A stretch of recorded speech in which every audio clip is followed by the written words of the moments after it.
Tonight, shock and outrage over a dashcam video showing a Texas trooper pulling over two women wearing bikinis and then deciding to do a full body cavity search right on the side of the road.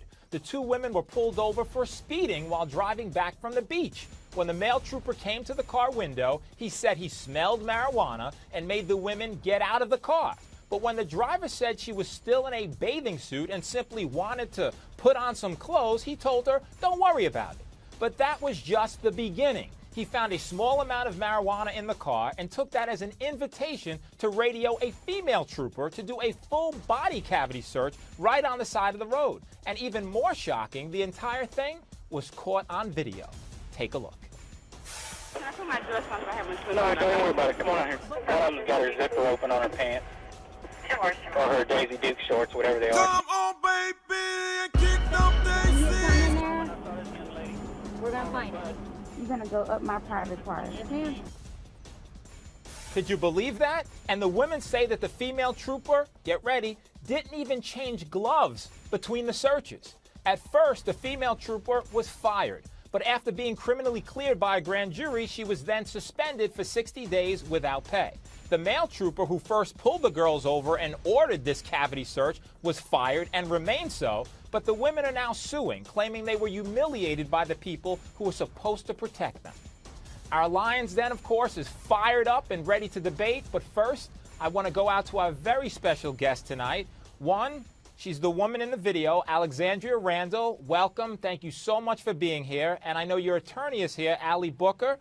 I appreciate both of you being here. Can you just tell us, Alexandria, I mean, did this really happen? Take us through what happened to you that day. Yeah, it really happened. We were Memorial Day at the beach with all of our family, and we were headed home in like a caravan. It was all of our family following us behind. Maybe one or two cars was in front of us, but a cop stopped us and said he smelled marijuana in the car. He, got us both out of the car, handcuffed us both, got Brandy in his vehicle, put me in another officer's vehicle, and the officer cavity searched Brandy first, and she didn't have her own gloves when she showed up. She borrowed a glove. She asked an officer for a glove. Therefore, not having another one, she came over and did the same thing to me, not, switching out anything, which is very, very unsanitary and just, it's really hurtful to even think about still, but that's pretty much what happened. Absolutely. And Allie, before I get to you, if I could just ask your client a few more questions, can you just take us through, the humiliation that you must have felt, the violation that you must have felt, the disbelief. Just take us through that if you can, and I'm sorry to bring you back to that moment. Yeah, it was extremely humiliating, especially with my entire family, including my 8-year-old nieces and my nephew were in the back of the car, and they saw all of this happening, as well as everybody on the side of the road. It was very embarrassing. I have a whole different feeling when I see police officers now, and I'm not just saying that. It's a very touchy thing dealing with them. I haven't gotten pulled over since, which is good news, but I kind of dread if I do get pulled over again, how I'm going to feel about everything. I get it, sure, Alexandria, because obviously we expect police to protect and to serve, and the vast majority do, of course. I don't want to besmirch all police at all, but this one particular officer in doing this, you appear to be cooperative to me. You appear to do and comply and to do all the things you were directed to do. Is there anything we're not seeing on that tape, or any way that there was an exchange between you two that would have made him upset with you to do something like this? Not at all. Me and Miss Hamilton, Brandy, we were very cooperative. He ordered us out of the car. He emptied all of our food out that we had that day. We were taking home fruit that we left over from the party at the beach. He emptied all of our fruit out on the grass. He answered Brandy's phone. It could have been her job. It could have been her mother. Who knows? He was very disrespectful, especially because we were two women. I don't think that was appropriate at all.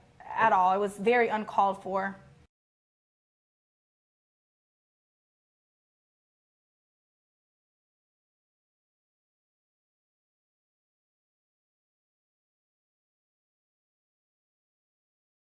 He was very disrespectful, especially because we were two women. He was very disrespectful, especially because we were two women.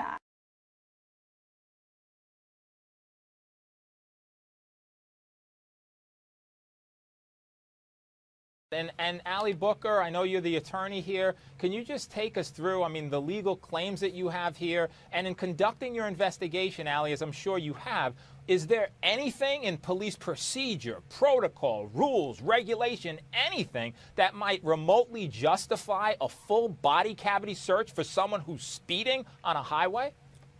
No way, no how. They're not even allowed to do cavity searches at the jail.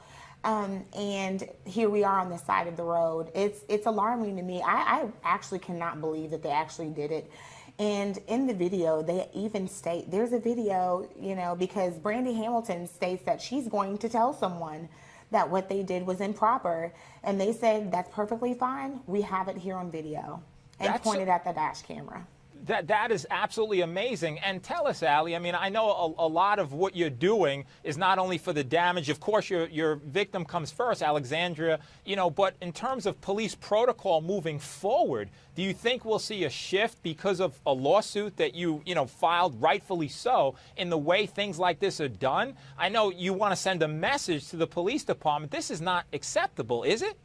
It is not acceptable, and that's exactly what I'm trying to do. I'm trying to send a message, and I want to make sure that there is no police officer anywhere in this United States that thinks that it's okay to cavity search women on the side of the road. Women are supposed to be protected, and it is horrible to think that riding on the side of the road, the person that's supposed to keep you safe would basically rape you.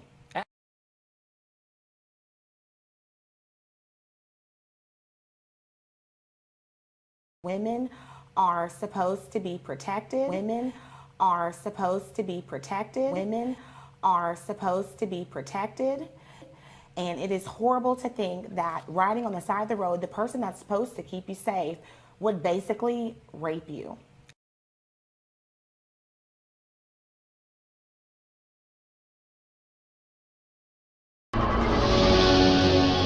To stem the financial loss of slaves who escape, for whatever reason, South Carolina begins to experiment with different ways for catching them. At first, neighbors are asked to volunteer. Rewards are given to those who capture runaways. When this fails, the legislature passes a law in 1690 that mandates all whites to serve as slave hunters, requiring the entire white population of South Carolina to be a racial police force.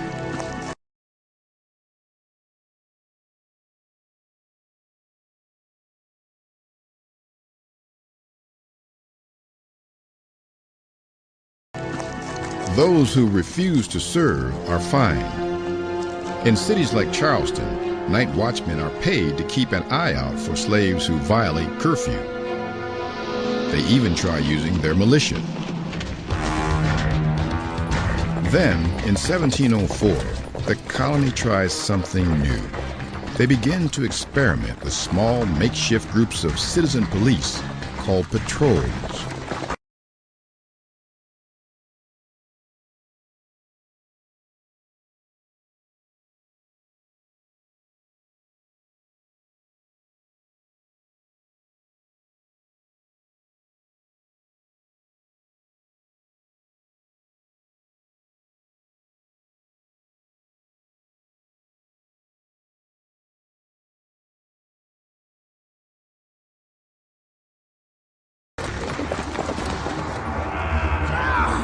If the colony's system for catching slaves is inconsistent and uncertain, the punishments aren't.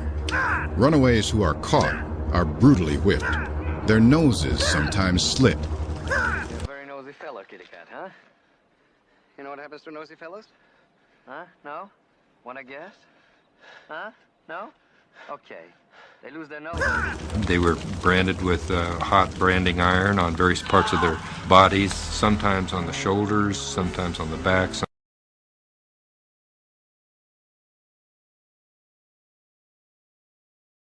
sometimes on the cheek.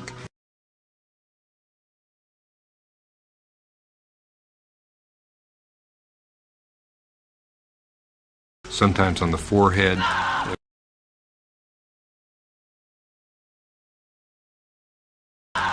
branded with the letters of the owners. They were branded with R for runaway. In 1722, South Carolina, with the consent of some leaders of the Baptist Church, passes a law requiring all male runaways to be castrated. You have to make it very clear that I own you, and I own you for life, and I'm going to own your children and your children's children. I own you, and I own you for life, and I'm going to own your children and your children's children. I own you, and I own you for life, and I'm going to own your children and your children's children. And it is horrible to think that riding on the side of the road, the person that's supposed to keep you safe would basically rape you. Lawsuit accuses State Trooper Kelly Hellison of searching inside their underwear. Watch it here. During a routine traffic stop, this happened last July in Dallas. The trooper who pulled them over says he I had a finger in my ass, and a finger in my cookie, and I had a finger in my ass, and a finger in my cookie, and I had a finger in my ass, and a finger in my cookie. And it is horrible to think that riding on the side of the road, the person that's supposed to keep you safe would basically rape you. So I'm just going to close the case out and dissolve the order. All right, thank you. Okay. Monica Contreras came to family court with her 2-year-old daughter. She was in court for only a few minutes on a routine divorce case. According to internal court documents reviewed by the I-Team, family court marshal Ron Fox ordered Contreras into a waiting room by herself for an unexplainable drug search. Contreras says Marshal Fox touched her buttocks, breast, and ordered her to lift up her shirt. A later internal investigation validated her claims. Contreras went right back into the same courtroom to tell hearing master Patricia Donninger her requests to have a female marshal search her were ignored. I think I'd rather have a female in here. And he went in here and This was going to take her home. I was just offended by this.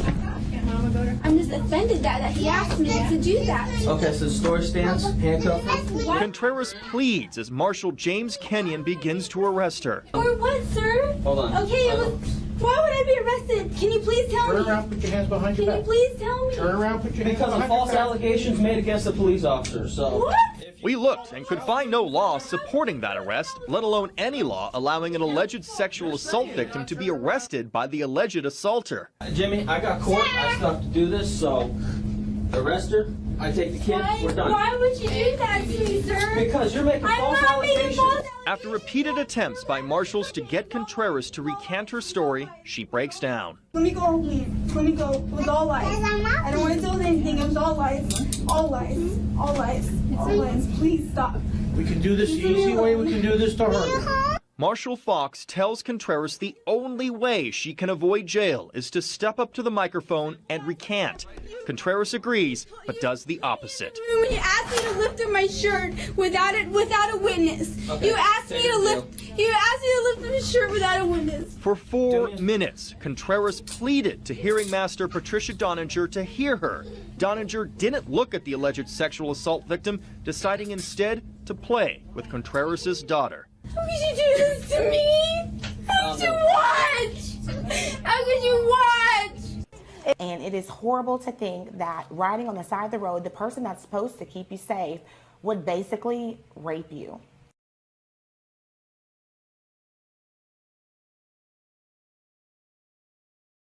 Absolutely. And Allie, how much of your lawsuit is predicated upon the psychological damage, the trauma, the violation that Alexandria just described to us that she felt when she was basically molested and violated by the police? That is why we are trying this case. And Texas has settled, thank goodness for that. Brazoria County is still fighting, but that's going to come into damages and how much these women were emotionally and psychologically damaged. They have seen doctors for that, and that comes in on damages. Much of the suit is the 1983, Section 1983 claim, Sure. which piggybacks off of the civil rights movement.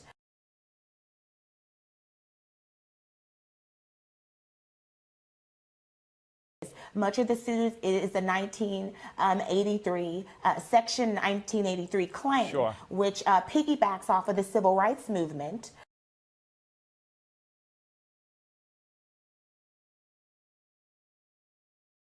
But yes, that comes into damages on how much that jury is going to award.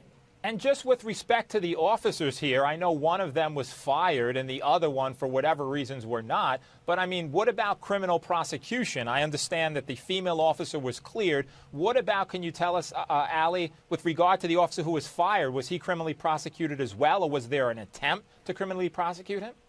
No criminal prosecution has been done to either police officer, is my understanding. I believe that the woman was ran to the grand jury, but you know, grand jury proceedings are so secretive, you really never know.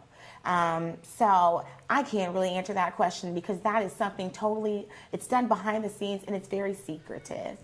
You know, absolutely. And Alexandria, you're very brave. We so appreciate you joining us tonight. Thank you. I mean, what do you have to say right now, you know, to the police department and to someone who would engage in this or do this to you? Is there a message you'd like to send?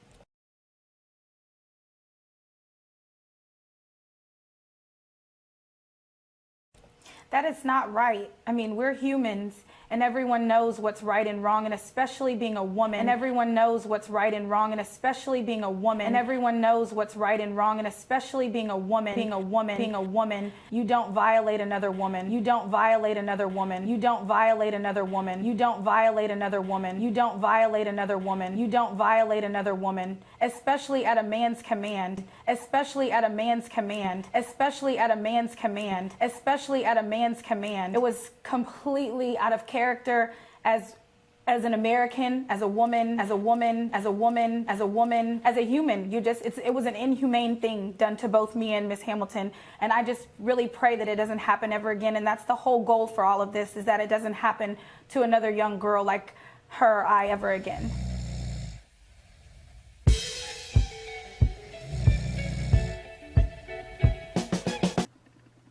Black woman,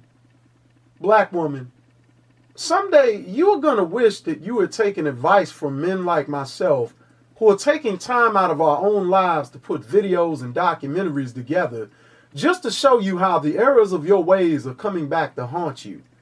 Now, of course, all the simps, mama's boys, and manginas who pound their chest and get emotionally charged up on the pulpit or at the university lecture halls and Black Conscious Movement powwow sessions are going to use this news clip and yell to the top of their lungs, giving you the impression that they're going to jump out of their Batmobile the next time they see a cop has you pulled over on the side of the road. But I assure you that none of them are going to do anything other than yell, "The black woman is gone."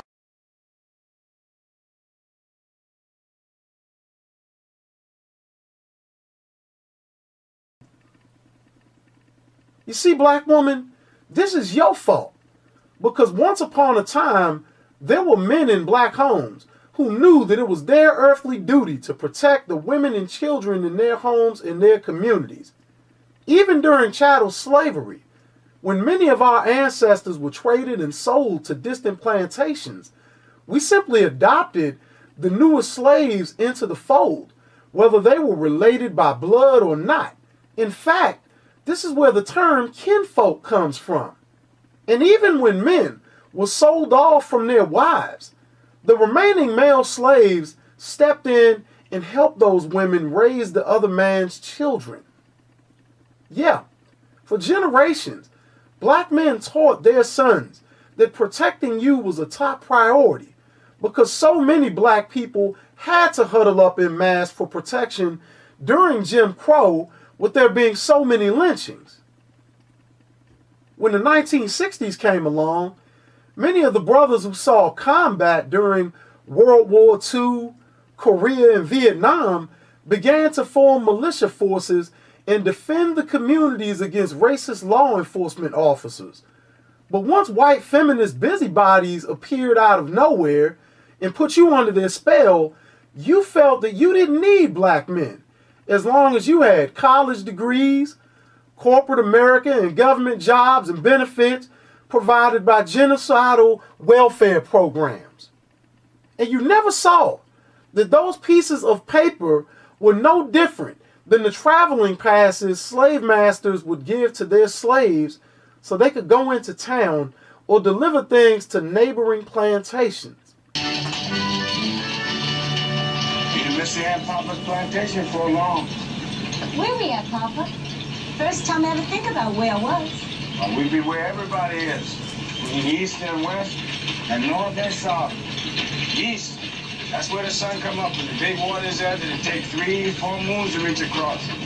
West, that's where the sun set and don't nobody know what's out there. South, that's the place where the worst niggas till they drop dead like a whole horse. Sounds like north the place to be. Not for you, child. Don't you think about north. There'll be trouble. You just stay right where you at. Still don't know where that be. Don't matter. Thing is, you stay here. That's why I named you Kizzy. Because in Mandinka talk, that means you stay put.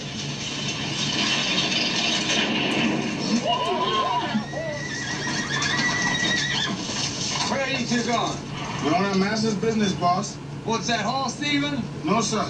No, we got traveling passes. What's your name? Toby and Kizzy. Show the passes, Kizzy. Show the passes.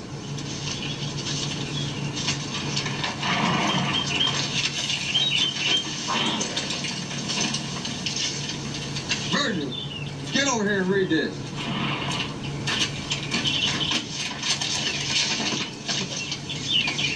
Yeah, that's what it says. Toby Reynolds and Kizzy Reynolds. He belongs to Dr. Reynolds.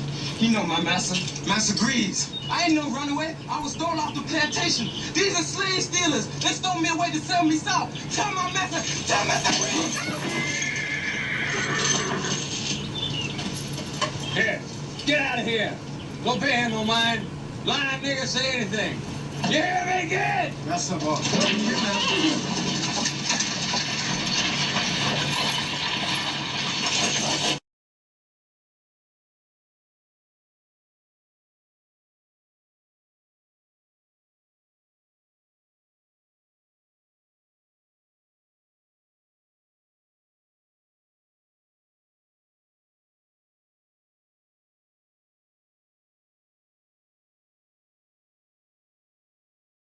Yes, black woman, you have been under a trance for the past 45 years, like some audience participant in a magic show.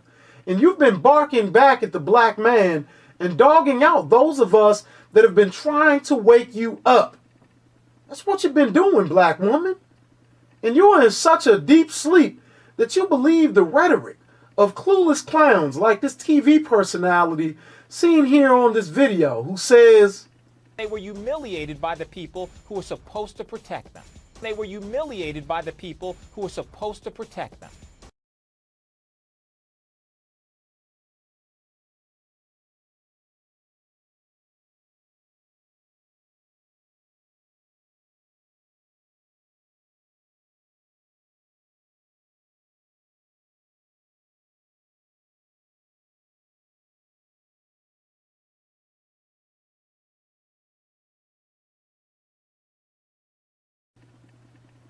that you don't even see that it was and is the jobs of the black man to protect you.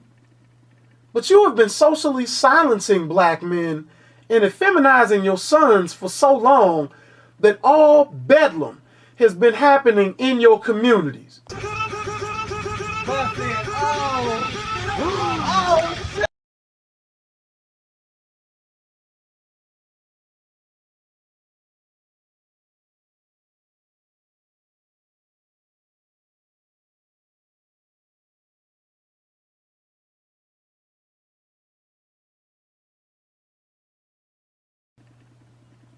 And on the flip side of this tarnished coin is you, black man. Because the same thing is happening to you. It happened so fast, and it was crazy how it all went down. Glenn Davis and Rashad Bryant say Tuesday night they were talking outside Bryant's apartment in Laurel when a Prince George's County police officer pulled up in his cruiser. Squealed wheels, pulled up, stopped, jumped out the car. He says the officer got out and accused them of wrongdoing. He's calling us drug dealers. Y'all sell drugs. I know you're kind. Bryant says he works as a juvenile counselor. Davis is an electrician. As we asked him what was wrong, what did we do, he would not give us an explanation on what we did. They say the officer ordered them to hand over their IDs and while conducting a pat-down search, touched the men inappropriately. He took his hands, went down into my boxers, and grab my private area. And I'm standing here the whole time, okay? And that's when he groped me. And at this time, I'm like, what am I supposed to do right now? The men say several minutes later, a neighbor picked up her cell phone and got video of a second pat down. Bryant, on the far side, says the officer again touched him inappropriately, but from outside his shorts. But there's no way I can see this kind of stuff happening to good people out here. They say after Tuesday's incident, the officer did not charge them with any crimes, but told them they were loitering. Only moments after we left the apartment complex Wednesday to put our story together, Bryant called us, saying the officer in question was back and was once again questioning them and another resident about loitering. When you pulled out, he pulled in. And immediately jumped out and said, give me your ID. Why?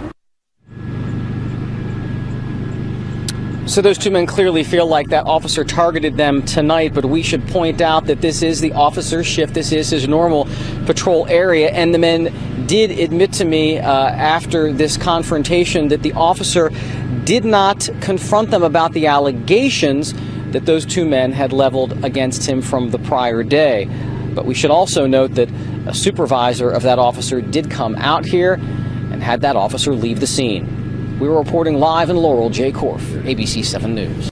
Yes, black man, you are no different than this black woman who twerks and shakes her behind all over World Star Hip Hop for a few dollars because you run to the ABC liberal media praying for an ACLU attorney or Reverend Al to swing by and bring national exposure to this incident so you can cash in instead of you and your brother beating that sexual deviant into submission as your maker has ordained you to do.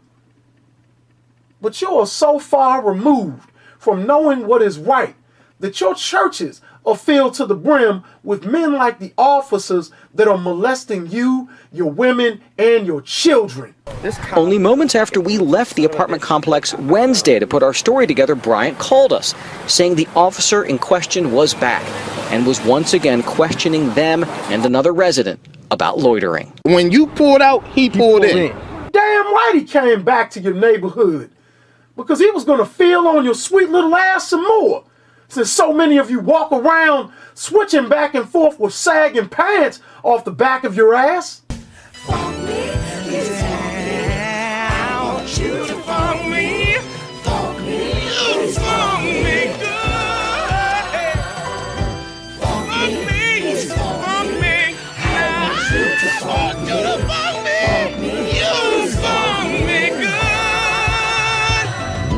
Took his hands, went down into my boxers, and grabbed my private area. This restaurant has the best salad bar in town. Well, it damn sure better have.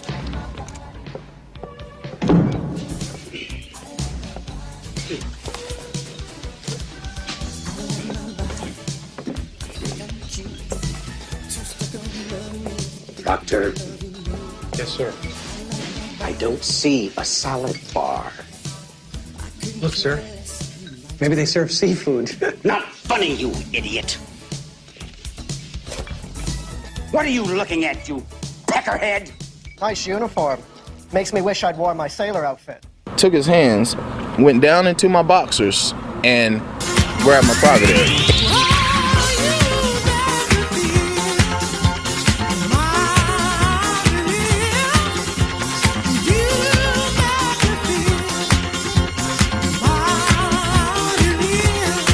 And I've been vouching for you, black man. I personally challenged rapper Aisha Sekhmet years back when she made that song, calling you the white man's bitch. But can I argue with her? And that's when he groped me. And at this time, I'm like, what am I supposed to do right now? And that's when he groped me. And at this time, I'm like, what am I supposed to do right now? Can I argue with her? What am I supposed to do right now? What am I supposed to do right now?